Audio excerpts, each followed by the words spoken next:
C'est une place pour tout le monde. Il y a une place pour tout le monde. C'est en haut dans les cieux, des nouveaux cieux. Il y aura un nouveau domicile. Un nouveau domicile. Sur la terre des hommes, on change de domicile. On change de domicile sur la terre des hommes.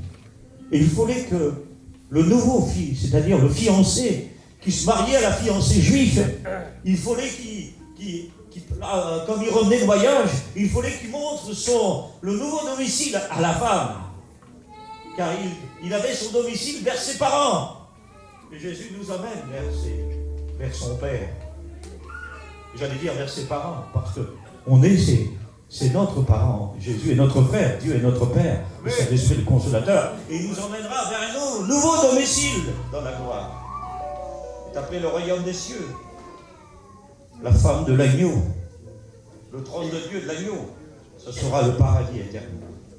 Écoutons, l'enfer, qu'est-ce que l'enfer? C'est le bannissement loin de Dieu. C'est être loin de Dieu. Alors que le royaume des cieux, ce sera tout près de lui, ce sera avec lui. Apocalypse 21, nous verrons Dieu tel qu'il est. Moïse ne l'a pas vu, interdit de le voir. Même Adam et Ève n'ont pas vu Dieu. Dans le livre de la Genèse du commencement, en tête, il est dit au chapitre 3 que Dieu parcourait le jardin vers le soir. Et Adam et Ève avaient vécu environ entre 70 et 80 ans. Dieu s'est manifesté comment? La théophanie, la gloire de Dieu. Il ne voyait pas Dieu, mais il parlait à Adam. Tu n'en toucheras pas et tu n'en mangeras pas. Le jour où tu en toucheras et tu en mangeras, tu mourras. Et tu connaîtras le bien et le mal. Et la mort elle s'est étendue sur lui.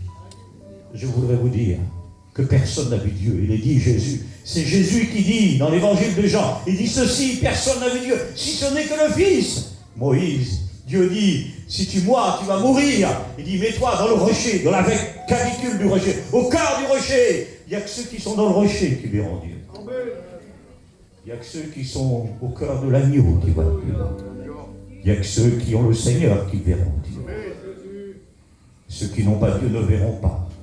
Ceux qui n'ont pas le Christ ne le verront pas. Ceux qui ne se convertissent pas et qui ne sont pas morts au péché, pardonnés, ne verront pas. Si tu ne pardonnes pas ton prochain, tu ne verras pas Dieu. Le pardon nous ouvre le ciel. C'est la victoire contre le diable. Matthieu 6, 14. Même Dieu ne peut pas pardonner si tu ne pardonnes pas ton prochain. Un chrétien qui ne pardonne pas son prochain, il n'a pas la vie éternelle. L'apôtre Jean dit dans son épître, c'est un meurtrier. Il ressemble à Caïn, c'est le premier meurtre. Le premier meurtre de la race humaine, il y a presque 6000 ans. C'était Caïn qui a tué Abel. Et Dieu dit, Caïn, où est ton frère Abel?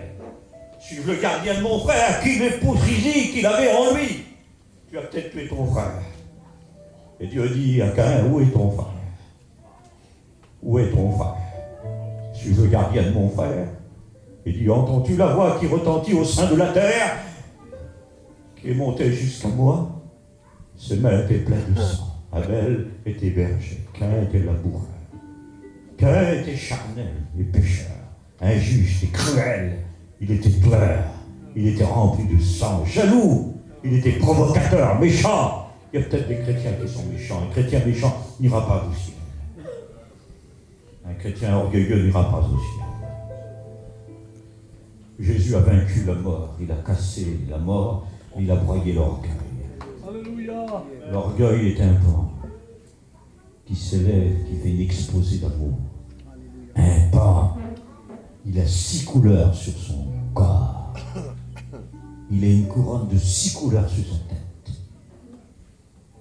Il a, de chaque côté de ses pieds, il a des arpents de 3 à 3. Si on calcule, ça fait 6. Il a l'esprit de l'Antichrist. C'est l'orgueil. Dans les derniers jours, les hommes seront cruels, l'ami d'argent, fanfarons, blessomateurs de religieux. Et l'apôtre Paul va citer dernier jour par dernier temps. Dernier temps, c'est le temps apostolique. Dernier jour, c'est le temps prophétique que nous sommes en train de vivre. Des enfants rebelles contre leurs parents. Et il dit 3 fois 6, Paul. C'est les œuvres de l'Antichrist. L'Église, elle est dirigée par l'Esprit. Amen. Nous avons l'esprit de la vérité. Oui, Seigneur. Et celui qui s'humilie ouvre le ciel. Il faut t'humilier ce soir pour découvrir qu'un plein de sang. Tu as peut-être eu ton frère. Tu l'as mis en prison. Mais lui, il est la victime. Celui qui a été mis en prison, c'est en quelque sorte la victime. Mais toi, tu es l'enfonceur. Tu as fait mal à ton frère. Et lui, il te doit 10 000 talents d'or. Et l'autre qui est dehors, il te doit 100 euros. Et selon Jésus, la parabole de Jésus, oui, il n'était pas prêt à payer 100 euros et donner. Mais l'autre était prêt à donner 10 000 talents d'or pour qu'il sorte de prison, pour le pardonner. Tu n'es pas prêt. Le pardon est trop élevé. 10 000 talents d'or. Un talent fait combien de kilos? 49 kilos de sang. Il fait combien de prix à la Banque européenne en 2006? 180 000 euros. 10 000 talents d'or en billets européens, ça fait combien? 10 milliards. 1 million, 8 millions. Rendez-vous compte, c'est incontable. C'est trop cher, le pardon est trop grand. Mais lui, il a payé la dette. Amen. Mais si tu pardonnes ton frère, alors tu le sortiras de la prison. Le pardon le fait sortir. Le connaît Seigneur, il connaît tout. Il sait tout. Ah, je voudrais vous dire que l'enfer, c'est le bannissement du diable. L'enfer, c'est la compagnie du diable. Matthieu 25, 41. Ceux qui iront en enfer, c'est ceux qui ont péché, qui ont refusé le Christ. Car le salaire du péché, c'est la mort. Mais le don gratuit de Dieu, c'est la vie éternelle. Même le diable ne veut pas aller en enfer. Les démons ont supplié à Jésus de ne pas aller dans l'abîme. C'est la seule fois où Jésus, uniquement dans son ministère, a hissé sur leur vœu. Il les fait taire. Il les chasse. Il délivre des corps, des possédés. Jésus, il renverse la puissance des ténèbres. Il détrône le diable. Quelle puissance, quelle gloire. Aucun ne peut se mettre devant lui. Et pourtant, il n'avait pas de rang social. Il est le fils de charpentier. Mais voyons le lépreux, met sa main sur lui. Sa lèvre est purifiée.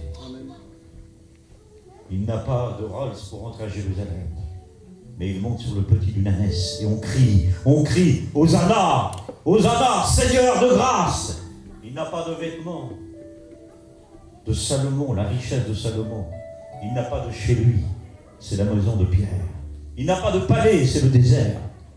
Il n'a rien à manger, ni qu'une tête d'oreiller pour se reposer, si ce n'est que Jean qui se repose sur lui. Il n'a aucun lieu, le Fils de l'homme n'a aucun lieu pour se reposer. Mais comme il parlait et qu'il disait, venez à moi, je vous donnerai du repos. Amen. Les démons sont fracassés. Les éléments sont embrasés, se courent devant lui. Les démons sont chassés des corps, ils sont expulsés des corps, et sont envoyés dans les pourceaux, 5000 pourceaux. L'ouvrier ou l'agriculteur est en ruine, parce qu'un juif, il était interdit que pour un juif, il donne de la nourriture à un pourceau, à un cochon, c'était impur pour la loi juive, ordonnait de ne pas avoir à Jérusalem des pourceaux. Ah, Dieu ordonne à ceux qui sont souillés, à ceux qui sont impurs, ne rentrons pas dans le ciel. C'est les cœurs purs qui iront au ciel. Les sois lavés dans le sang de l'agneau. C'est le sang de Jésus qui te purifie. L'enfer sera la compagnie du diable. Le royaume des cieux sera... Vous êtes mes amis si vous faites ce que je vous dis, a dit Jésus-Christ. Je vous appelle plus mes serviteurs, je vous appelle mes amis. Un rang plus élevé, plus grand encore. Et après la résurrection, il dit encore un rang plus grand, troisième rang. Il dit, mes frères, quelle beauté. Un frère, c'est le même sang. C'est le même lien. C'est le même lien plutôt. C'est le même sang, la même vie. On ne cache rien, frère. Ne cache pas, frère. Il connaît tout, Jésus. Il sait tout. Il voit tout. Il comprend tout. Au-dessus de tout. Capable de t'ouvrir les yeux. Capable d'enlever ton orgueil. Capable d'enlever ton ambition. Capable d'enlever ton orgueil qu'il y a dans ton cœur. Capable de se révéler à toi. Parce qu'il t'aime. Il ne veut pas que tu en enfer. L'enfer est cruel. Le diable est méchant. Il est destructeur. Jésus est beau. Il est glorieux. Il est merveilleux. Il est plein d'amour. Il est là. Il est parmi nous. Amen. Il voudrait se révéler à toi. Alléluia. Il voudrait se faire connaître à toi, ouvrir ton cœur ce soir, ouvrir ta vie. Ta vie est comme une tombe. La mort, elle est autour de toi. La mort, elle règne en toi. Elle est en toi. Tu as apporté la mort dans ton foyer, chez toi. Et la corruption, dit le Seigneur. Tu as apporté le péché chez toi. Et tu as apporté les œuvres du diable chez toi. Et tu ne peux pas. Tu es attaché. Tu appartiens à l'ennemi. Tu es attaché. Et tu as des captivités. Tu as des passions. La boisson qui est en toi. La captivité. Oui, tu joues au jeu. Il y a des jeux qui t'ont impulsé. Il y a des ruses qui sont en toi. Tu as ouvert des portes qu'il ne faut pas ouvrir. Tu as ouvert les portes des ténèbres. Tu as ouvert le monde. Et tu es fracassé. Tu es empoisonné par le diable. Jésus, c'est la porte de la vie. Amen. Il est la vie, la vie. Alléluia. La vie. Il est la vie, la vie. Il est merveilleux, il est extraordinaire. Je mettrai la vie en toi si tu ouvres ton cœur. Si tu ouvres